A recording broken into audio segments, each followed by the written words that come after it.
stop and ask whether it's the world that's busy or is it my mind. We usually think of mind and world existing independently of each other. When someone asks where our mind is, we usually point to our head or our heart, but not to a tree or the sky. We perceive a clear boundary between what goes on inside our mind and what is happening in the outside world.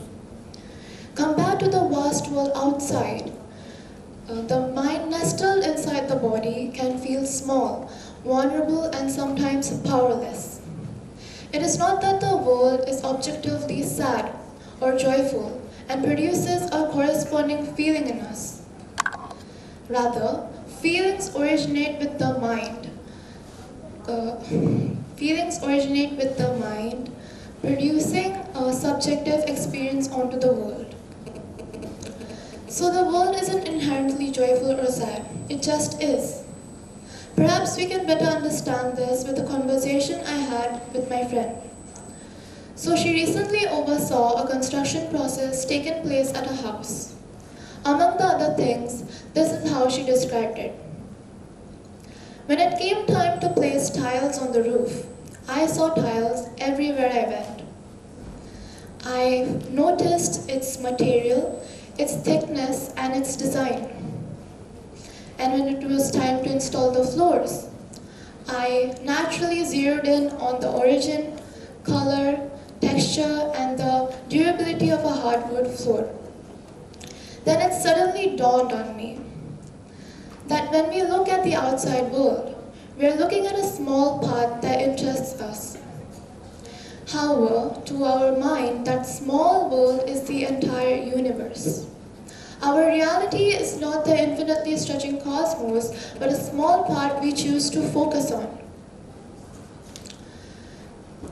Our minds exist, which makes reality exist.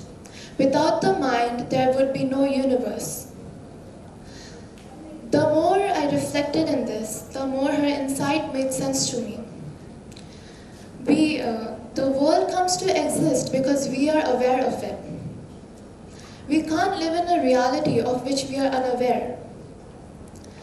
The world depends on our minds to exist, just as our minds depend on the world as the subject of our awareness. What we focus on becomes our whole world.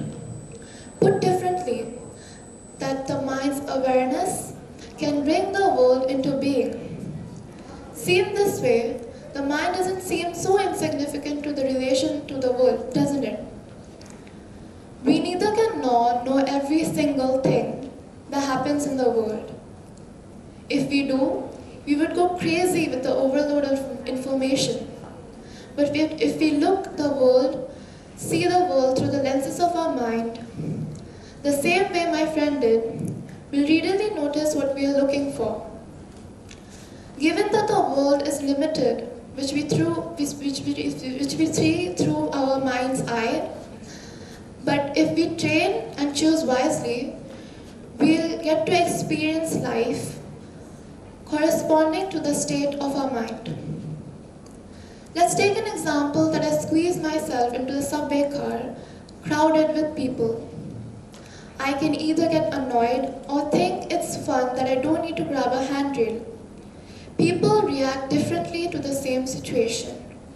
If we look at it more closely, we'll see that it's not the situation that is bothering us, but our perspective on it.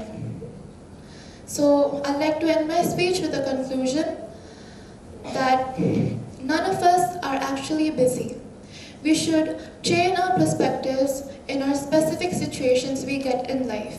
Thank you.